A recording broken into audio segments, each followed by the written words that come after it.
안녕하세요. 결혼을 약속했던 남자친구에게 큰 실망을 하고 파혼을 하게 된 30대 여성입니다. 이런 남자 때문에 버린 제 지난 시간을 생각하면 속이 상하다 못해 쓰려서 입에서 단내가 날 지경이에요. 남자친구라고 부르고 싶지도 않지만 마땅한 호칭이 떠오르지 않아 일단은 편의상 남자친구라고 할게요. 남자친구와는 소개팅으로 만났어요. 내키지 않는 소개팅이었지만 주선자가 너무 괜찮은 사람이라며 자기 입장 한 번만 생각해서 나가달라고 하더라고요. 사실 주선자는 저와 그렇게 가까운 사이는 아니었는데 남자친구가 주선자의 핸드폰에서 제 사진을 보더니 꼭 소개를 해달라고 하더랍니다. 자기 이상형에 가깝다면서요. 그리고 남자친구는 주선자의 선배였기 때문에 거절할 수가 없었다고 하대요. 운동하는 쪽이라서 선후배 관계가 좀 더 어렵다고 저한테 한 번만 부탁한다고 매달리는데 좋은 일 하는 셈 치고 알겠다고 했어요. 소개팅을 한다고 해서 꼭 사귀어야 하는 건 아니잖아요. 그렇게 만나게 된 남자친구는 키도 크고 체격도 좋고 솔직히 제가 여자치고도 작고 왜소한 편이라서 뭐랄까 저하고 반대인 이성에게 끌리거든요. 그래서 처음 남자친구에 대한 인상이 나쁘지 않았어요. 남자친구야 뭐 이미 저한테 호감을 갖고 나온 자리라서 그런지 제 기분을 맞춰주려고 노력하는 게 눈에 보였고요. 이후로도 남자친구가 워낙 적극적으로 다가왔고 그래서 소개받은 지 2달이 채 되지 않아 연인 사이가 되었습니다. 여담이지만 제 덕에 자기가 기가 산다며 주선자가 너무 고맙다고 밥을 다 사주더라고요. 그렇게 남자친구와 연애를 시작했는데 생각지도 못한 남자친구의 면을 보게 되었으니 그건 바로 남자친구의 주사였습니다. 저도 대학교 다니고 사회생활하면서 주변인들로부터 여러 가지 다양한 주사를 많이 봐왔지만 남자친구의 주사는 제가 여지껏 본 것과는 좀 다르더라고요. 그건 바로 깨물고 꼬집기였어요. 그 큰 덩치를 한 남자가 술만 취하면 바로 옆에 누가 있건 간에 깨물고 꼬집고 그러더라고요. 특히 팔이나 손가락이나 심할 때는 허벅지를요. 그것도 가볍게 물었다 놓는 게 아니라 정말 입자국이 남을 정도로 멍이 들 정도로 깨뭅니다. 아무리 사랑하는 사이라도 그런 주사를 누가 좋다고 하겠어요? 더군다나 저 같은 경우 취해도 주사라고 해봤자 어디 구석에 가서 잠이나 자는 게 전부였지 절대로 남에게는 끼치지 않거든요. 아무튼 그래서 남자친구와는 연애 초반에 몇 번 술을 마시긴 했지만 이후로는 아예 술자리를 피했습니다. 고치라고 몇 번이나 말했지만 노력해도 안 된다고 하고 그리고 솔직히 술 취한 사람이 노력을 어떻게 하겠어요? 그냥 같이 술 안 먹고 술자리에도 못 가게 하고 그런 식이었지요. 그러다 작년 어버이날이었어요. 저는 본가에서 살고 있었지만 남자친구는 서울에서 자취를 하고 있었거든요. 서울에 있는 대학에 합격한 데다가 학과 특성상 학교에 오래 붙어 있어야 하던 탓에 자취를 시작했다고요. 그리고 그렇게 독립해서 살던 사람이 대학교 졸업을 했다고 다시 본가로 들어가는 게 쉬울 리가 없었지요. 어차피 직장도 서울에서 잡아야겠다 싶어서 그렇게 서울에 자리를 잡게 되었답니다. 참고로 지금은 생뚱맞게 인테리어 회사에서 일을 하고 있어요. 한편 보통은 어머님께서 남자친구 집에 종종 오셔가지고 반찬도 두고 가시고 청소도 하고 가시고 그러더군요. 지나가는 말처럼 남자친구가 저더러 어머님 오시는 날 맞춰서 자기 집에 오라고 그래서 얼굴도 투구하면 좋겠지 않냐고 하는데 몇 번을 거절했네요. 솔직히 결혼 이야기가 나오기 전까지는 남자친구 집에 가고 싶지 않았거든요. 친구 이야기라 제가 이렇게 말하긴 뭐한데 제 친구 중 하나는 자기가 무슨 우렁각시라도 된다고 생각을 하는 건지 남자친구가 출근하고 없는 집에 가서 쓸고 닦고 아주 그냥 정성도 그런 정성이 없더라고요. 아니 말이 좋아 정성이지 고생도 사서 한다 싶었지요. 뭐 제가 나설 자리는 아니라서 적당히 하라고 한마디 하고 말았지만요. 그러다 작년 봄 처음 결혼 이야기가 나왔습니다.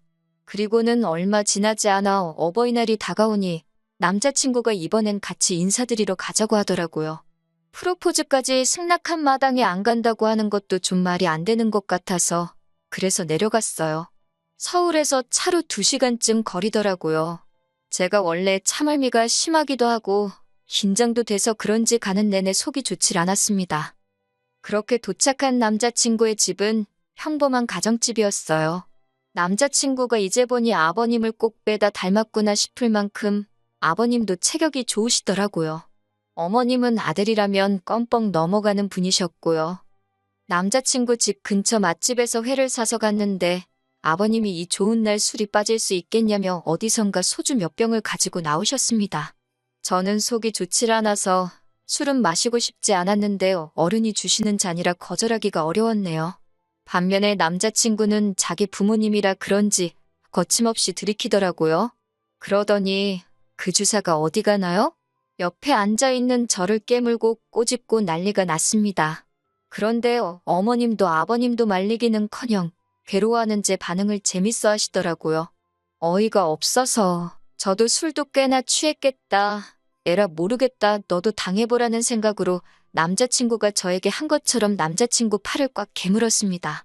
그랬더니 남자친구가 악소리를 질렀고 그제서야 어머님께서 저더러 그래도 그렇지. 그렇게 사람을 세게 깨물면 어떡하냐고 신경질적으로 한마디 하시더라고요.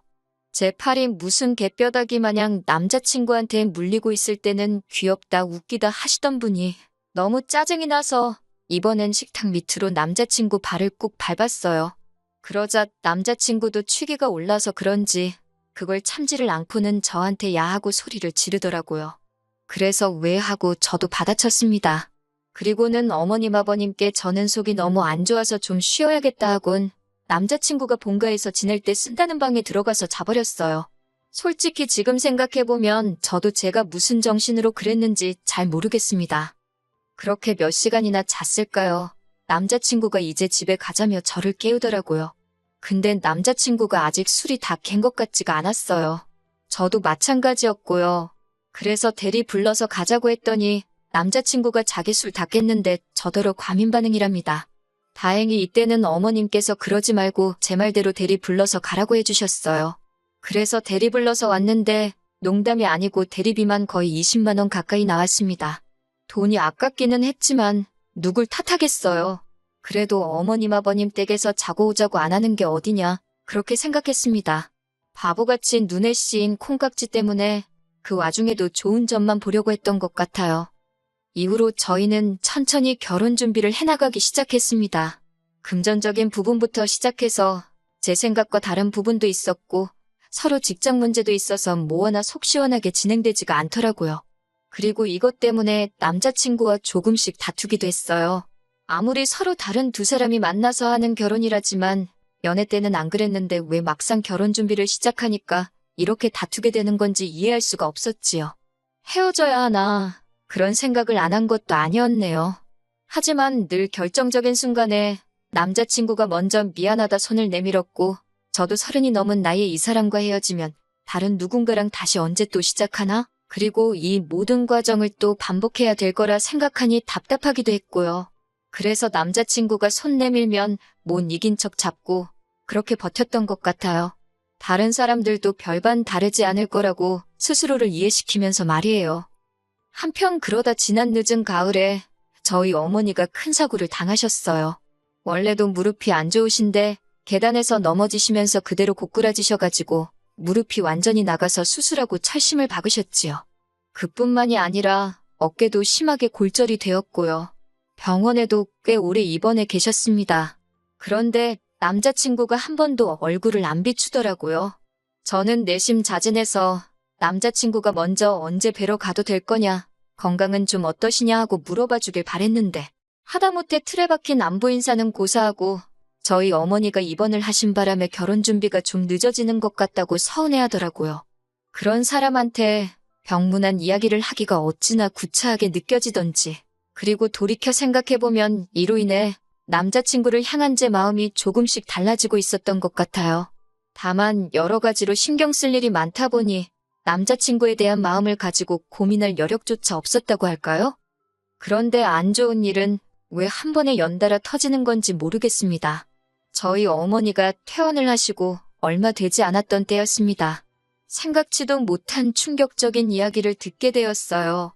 그건 바로 남자친구의 어머님께서 간암 판정을 받으셨다고요. 너무 늦게 검사를 받으신 탓에 간암인 걸 알게 되기는 했지만 손도 써볼 수 없을 만큼 늦은 상태였답니다. 의사 말로는 길면 3-4달은 버틸 수 있을 거라길래 그때부터 남자친구와 저도 결혼식 준비에 박차를 가했어요. 집이고 혼수고 그런 건 나중에 해도 된다. 일단 식부터 빨리 올리자며. 그런데 솔직히 털어놓자면 저는 마음이 불편했어요. 저도 여자고 결혼에 대한 저 나름대로의 기대치라던가 그런 게 있었으니까요. 그래서 갑자기 번갯불에 콩거 먹듯 준비에 박차를 가하는 게 내키지 않았네요. 하지만 동시에 비록 한 번밖에 뵌 적 없는 어머님이셨지만 마음이 쓰이더라고요. 복잡한 심정이었네요. 하지만 어머님께서는 한 달도 채 버티지 못하고 세상을 떠나셨습니다. 한 달은 마음의 준비를 하기에도 부족한 시간이었고 남자친구에게는 어쨌든 갑작스러운 일이었지요. 그렇게 어머님 장례식장에 저는 당연히 갔습니다. 회사에 휴가를 냈고 그렇게 3일 내내 남자친구 옆을 지키며 조문객을 맞았어요. 비록 결혼은 하지 않았지만 그게 마땅히 제 할 도리라고 생각했습니다. 저희 부모님께서도 안타까워하시며 부의금으로 50만 원 보내셨고요. 그렇게 장례식이 끝나고 한 일주일쯤 지났을 때였어요. 결혼 이야기는 다시 올스탑이 된 상황이었고요. 그런 와중에 하루는 늦은 밤이었는데 밖에서 고래고래 누군가 제 이름을 부르는 것 같더라고요. 그래서 내다보니 세상에 한눈에 봐도 남자친구가 고주망태가 되어서는 아파트 단지 내에서 그렇게 시끄럽게 저를 찾고 있는 게 아니겠어요? 제가 놀라서 뛰어내려갔습니다. 그랬더니 남자친구가 제 어깨를 딱 잡고서는 저더러 한다는 소리가 저희 부모님 후회할 거랍니다. 자기가 저랑 결혼하면 저희 부모님한테 어떻게 하는지 한번 두고 보래요. 저는 이게 무슨 소린가 제 귀를 의심했지요. 무슨 소리를 하는 거냐고 정신 차리라니까 어떻게 어머님 장례식에 저희 부모님이 안 오실 수가 있냐고 그래요. 하지만 저희 어머니는 수술로 인해 여전히 혼자 거동이 어려우신 상황이었고 아버지께서는 직장에 나가셔야 했으니 당연한 거 아닌가요? 그리고 저희 어머니가 아프셨을 때 안부 한번 제대로 묻지 않았고 전화 한번 드린 적 없으면서 어쩜 이렇게 사람이 뻔뻔한가 싶더라고요. 그래서 제가 지금 그게 네가 할 소리냐고 물었어요. 100번 양보해서 우리 부모님이 안 가서 네가 서운하다고 쳐도 뭐 나랑 결혼하면 우리 부모님한테 뭐 어쩔 거냐고 그게 지금 협박이냐고 따졌지요. 무서워서 너랑 결혼하겠냐고 헛소리 짓거리는 거 보니 너랑 결혼 못하겠다고 헤어지자 했습니다. 사실 그때만 하더라도 반은 진심, 반은 홧김에 내뱉은 말이었어요. 그런데 제가 헤어지자고 하니까 순간 남자친구 눈빛이 살기를 보였다고 할까요? 순식간에 제 손목을 낚아채고 안 놔주는데 이대로 물어뜯거나 비틀어버릴 것 같아서 소름이 확 끼치더라고요. 그래서 저도 모르게 아빠 하고 소리를 꽤 질렀습니다. 그리고 그때 생각지도 못한 일이 벌어졌어요. 저희 동뿐만 아니라 옆동과 앞동 아파트에서 몇몇 아저씨들이 뛰쳐나오셨거든요. 아마도 딸 있는 아버지들이 순간 내 딸이 소리를 질렀나 싶어서 반사적으로 튀어나오신 것 같았지요. 그리고 그 안에는 저희 아버지도 계셨습니다. 저희 아버지를 포함해 순식간에 모여든 중년의 아저씨들이 남자친구가 제 손목을 비틀다시피 잡아챈 걸 보고는 남자가 여자한테 뭐 하는 짓이냐며 당장 놔주라고 호통을 치기 시작하셨어요. 특히나 저희 아버지는 몸도 약소하신데 그럼에도 불구하고 당장이라도 남자친구를 때려눕히실 기세로 달려드셨지요. 그래도 다행히 아버지뿐만 아니라 주변 아저씨들까지 있으니 남자친구도 그 기세에 눌렸는지 더는 난리를 치지 않고 순순히 제 손을 놔주고는 슬금슬금 꽁무니를 내빼더라고요. 상황이 어느 정도 진정이 되고 나서야 아버지께서 경비 아저씨께 남자친구의 사진을 보여주며 상황 설명을 하셨어요. 아파트에 출입하지 못하게 막아달라고 부탁을 드렸지요. 그리고는 곧이어 아버지와 제가 자리에 계셨던 분들께 죄송하고 감사하다는 인사를 드렸습니다. 그러자 다들 저더러 조심하라고 한마디씩 해주시더라고요. 요새 제정신 아닌 인간들이 많다면서요. 다음 날 남자친구에게 미친 듯이 전화가 오기 시작했습니다. 문자도 오고 음성 메시지도 남겼더군요. 그냥 지워버리려다 확인해보니 혼자서 전화기에 대고 울고 화내고 아주 원맨쇼가 따로 없대요. 뭐 내용이야 다 자기가 술 취해서 그런 거다. 서운해서 그랬다. 말이 헛나왔다. 전혀 와닿지 않는 변명일색이었습니다. 미안하단 말도 성의가 없이 들렸고요. 처음엔 그냥 무시할까 하다가 그러다 또 아파트로 찾아오고 할까 싶어서 결국 만나서 깔끔하게 정리를 하는 쪽으로 마음을 정했어요. 약간의 불안한 마음에 약속 장소는 경찰서 근처 카페로 정했지요.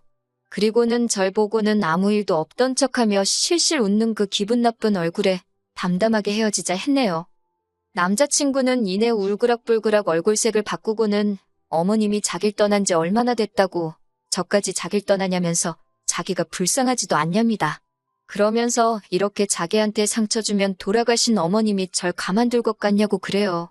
그런 말 한마디 한마디에 그나마 남아있던 정까지 뚝뚝 떨어지더군요. 그리고 결국은 헤어졌습니다. 이후로 제 휴대폰 번호도 바꿨고 출퇴근 시간에는 동료랑 카풀을 하거나 아니면 아버지와 동행을 하고 있지요. 지난번 사건으로 아파트 경비 아저씨도 외부인 출입에 촉각을 세워주고 계시고요. 그리고 그날 자리에 계셨던 아저씨들이 오며 가며 아는 체를 해주시는데 그게 꽤나 의지가 됩니다. 솔직히 말하자면 힘든 시간도 있었지만 좋았던 기억도 많았기에 이별을 했다고 해서 후련하기만 한 건 아니더군요. 하지만 마지막에 보여준 그의 못난 모습, 불쾌한 행동, 악의가 가득한 표정들이 금세 그 좋았던 기억도 잊게 해줄 것 같아요. 단지 시간이 좀 걸리겠지만요. 아, 그리고 이건 여담이지만 저희 소개팅을 주선해줬던 사람한테 연락이 왔는데 아무리 그래도 그렇지 부모님 돌아가신 사람한테 헤어지자고 하는 여자가 어딨냐고 저더러 의외로 못된 구석이 있다네요. 어이가 없어서 그렇게 불쌍하면 네가 걷어주라고 쏘아붙이고는 그 주선자란 작자하고도 손절했습니다. 끼리끼리라는 말 잊지 말아야겠어요.